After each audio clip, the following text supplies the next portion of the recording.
안녕하세요. 뱃쌤의 빡치는 음악 이론의 뱃쌤 변정입니다. 빡빡하기만 했던 너 좀 친해져 볼까? 여러분 이 곡 아시죠?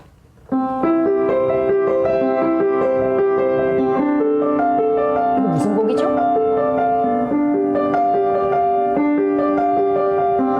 저거 많이 들어봤는데 이거 마흐죠. 마흐의 평균율이라는 작품인데 마흐의 평균율 클라비어 곡집 중에서 1번 그 중에 프렐류드라는 작품이에요. 그런데 이 프렐류드를 보고 반한 작곡가가 있었으니 바로 프레드릭 쇼팽이죠. 쇼팽은 바흐가 자기보다 벌써 앞 세대잖아요. 자기가 낭만주의고 그 앞이 고전주의고 그 앞이 바로크인데 그 바로크 시대에 살았던 요한 세바스찬 바흐의 이 평균율이라는 악보를 보고 와, 이 프렐류드라는 이 자유로운 뭔가 굉장히 편안한 이 느낌을 나도 곡으로 쓰고 싶어 라는 생각을 해요. 그래서 바흐가 평균율 클라비어 곡집을 12개의 장조와 12개의 단조로 만들거든요. 그래서 총 24개, 그거를 2권을 만들잖아요. 그런데 쇼팽도 그걸 보더니 나도 바흐 선생님처럼 하고 싶어. 이래서 24개의 프렐류드, 즉 12개의 장조와 12개의 단조로 만들어요. 그렇게 탄생한 쇼팽의 프렐류드 중에 오늘은 여러분들께 4번 이야기를 들려드릴게요. 먼저 이 곡의 조성은 E 마이너예요. 그런데 이 곡을 여러분이 들어보신 분은 아시겠지만 굉장히 슬프고 그리고 속도도 빠르고 굉장히 느리잖아요. 그런데 이게 더 슬프게 되는 이유가 이 곡 안에 담겨 있어요. 쇼팽이 어떤 부분을 넣어놨길래 우리가 이렇게 이 곡을 슬프게 느끼는지 오늘은 그 부분을 들려드릴게요. 먼저 이 곡의 베이스 부분을 보세요. 지금 같은 음이 반복되는 걸 빼고 제가 이 코드가 진행되는 것만 쳐볼게요.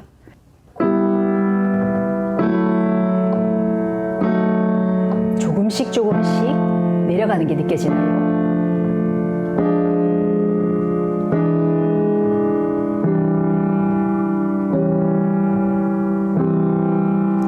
제일 아래에 있는 음도 계속 이렇게 내려가서 위에 라인도 왼손에 있는 제일 윗성부도 이런 식으로 계속 내려가고 있어요. 이런 걸 뜻하는 용어가 하나 있는데요. 라멘토 베이스라는 게 있어요. 이 라멘토 베이스의 라멘토는 슬픔, 애틋함, 애잔함 이런 뜻을 가지고 있거든요. 즉 슬픔의 베이스죠. 자, 우리가 슬프거나 우울할 때 어떻죠? 축 처지고 나 너무 기운이 없어 이러고 어깨도 내려가고 마음도 축 깔아앉고 에너지 자체가 굉장히 밑으로 다운이 되잖아요. 그리고 기쁠 때는 어떻죠? 기분도 업되고 뭔가 목소리 톤도 올라가잖아요. 마찬가지로 음악에서도 슬픔, 특히 굉장히 꺼져가는 슬픔을 표현할 때는 이렇게 한 걸음 한 걸음 한 걸음 이렇게 내려가는 베이스를 사용해요. 자, 그런데 여기서 그치지 않고 이미 베이스가 이렇게 쭉쭉 내려가는 것만으로도 우리는 뭔가 슬퍼 라는 걸 느끼는데 여기에서 화성을 정말 쇼팽이 기가 막히게 쓰죠. 그런데 그 화성을 바꿀 때 한 음씩 바꿔요. 그래서 처음엔 분명히 E 마이너 색채를 가지고 있어요. 여기까지만 하더라도 이 2도가 굉장히 슬픈 느낌을 주는데 여기에 디미니시까지 들어오죠. 그런데 갑자기 이런 게 나와요. 어머, 이제 밝아지려나 보다 라는 느낌을 갖는데 아니, 거기다가 더 좁아지죠. 그리고 다시 밝아지려나? 아니, 나 아까 뺐던 것처럼 다시 이렇게 슬퍼. 그리고 도시합이 다시 풀리면서 또 특히 이렇게 부딪혀서 올 때는 정말 어이구 어떡하면 좋니 이런 느낌이 들거든요. 거기다가 그런데 이 D샵이 풀려요. 이제 밝아지려나? 아니, 계속 내려가죠. 이 사람의 슬픔의 깊이가 어디까지인지 알 수 없을 정도로.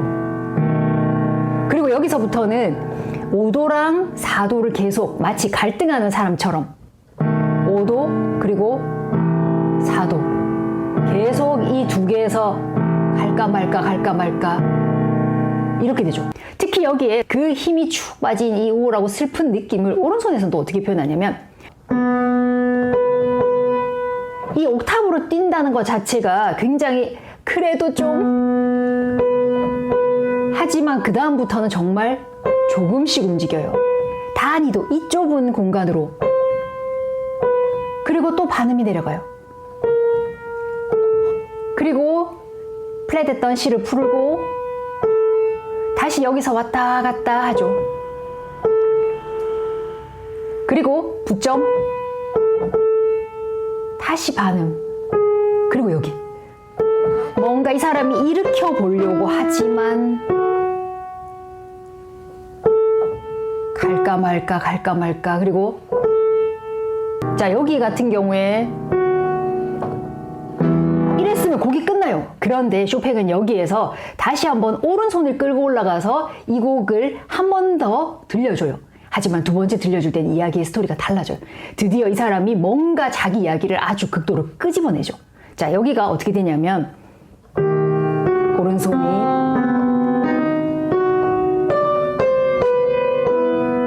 앞에서는 이렇게 나왔잖아요. 제일 처음에는. 근데 여기는 이 시로 시작했던 것이 이런 식으로 끌고 올라가죠. 자, 그런데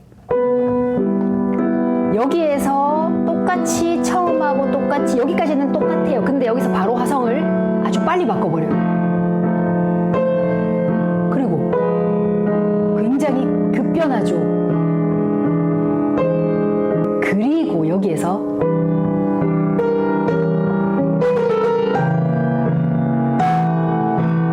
앞에서 안 나왔던 이야기예요. 뭔가 이제 이 사람이 나 이제 말할 수 있어 라고 엄청난 이야기를 쏟아붓는 느낌. 그래서 소프라노 선율에서 여기만 들어도 이미 뭔가 엄청난 이야기가 들려온다는 느낌이 드는데 그 뒤에는 왼손에서 아주 큰 도약을 일으키면서 이 사람의 마음의 파도가 확 일어나는 느낌이 들어요.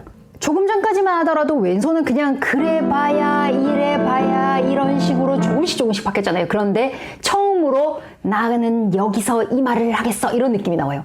바로 옥타브로 비음이 나오는 거죠. 그래서 여기 마지막이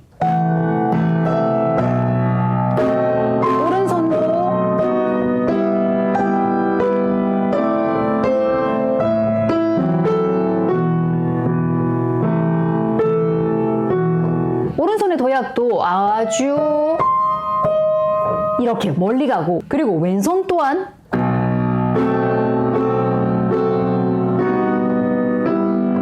그 이야기들을 도와주죠.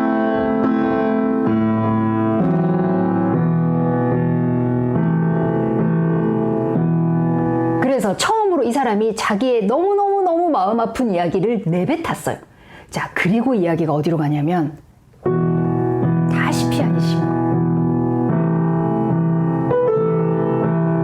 그럴까 말까를 계속해요.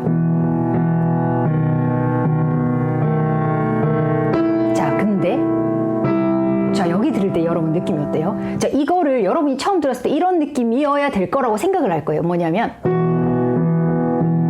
자, 5도가 나왔어요. 5, 7 이런 느낌으로 갈 거라고. 그런데 여기에서 이게 바로 위종지죠. 5도가 쉽게 말하면 이렇게 1도로 갈 거라는 예상을 뒤엎고 5도가 6도로 가버리는 거죠. 그래서 이제 마치 새로운 세상이 펼쳐질 것 같은 느낌? 그래서 여기서부터도 뭔가 뭐지? 라는 느낌을 들게 만들어요. 이제 곡 끝나기, 영화 끝나기 5분 남은 느낌? 그런데 갑자기 저 사람이 왜 여기서 나오지? 이런 느낌이에요.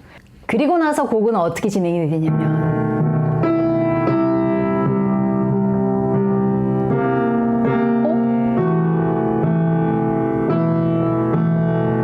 사람들이 계속 기다리게 만들어요. 그리고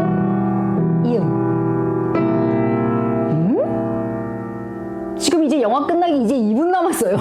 그런데 근데 이게 갑자기 왜 등장하지? 라는 의문을 줘요. 거기다가 심지어 쇼팽이 이 2분 음표가 끝난 뒤에 2분 쉼표에다가 페르마타까지 붙여놨어요. 그래서 시간을 엄청 끌어요. 마치 어떤 희망을 기다리는 사람처럼. 그래서 굉장히 텅 빈 어떤 느낌의 시간을 줘요. 그리고 이 침묵의 시간 뒤에 어떤 결론이 날지 우리 너무너무 기다리고 있어요. 도대체 그 주인공 둘이가 만났다는 건지 헤어졌다는 건지 이게 어떻게 됐다는 거지? 라고 기다리고 있는데 쇼팽은 이야기하죠. 그리고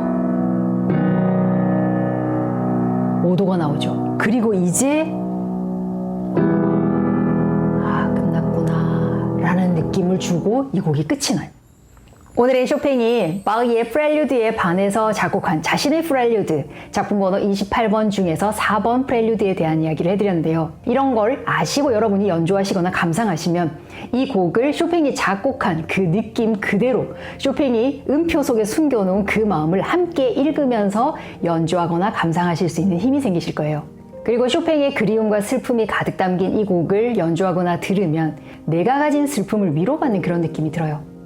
그래서 오늘은 여러분들이 사랑하시는 쇼팽 프렐류드 4번을 연주하시거나 감상하시면서 여러분의 마음속 깊은 그리움과 슬픔을 함께 만나보시는 따뜻한 시간이 되셨으면 좋겠네요. 그럼 이렇게 재미있는 음악 이야기가 가득 담겨있는 뱃쌤이 쪽 구독하기 좋아요 많이 눌러주시면 제가 또 좋은 영상 만들어 볼게요. 그럼 저도 다음 시간에 올게요. 안녕.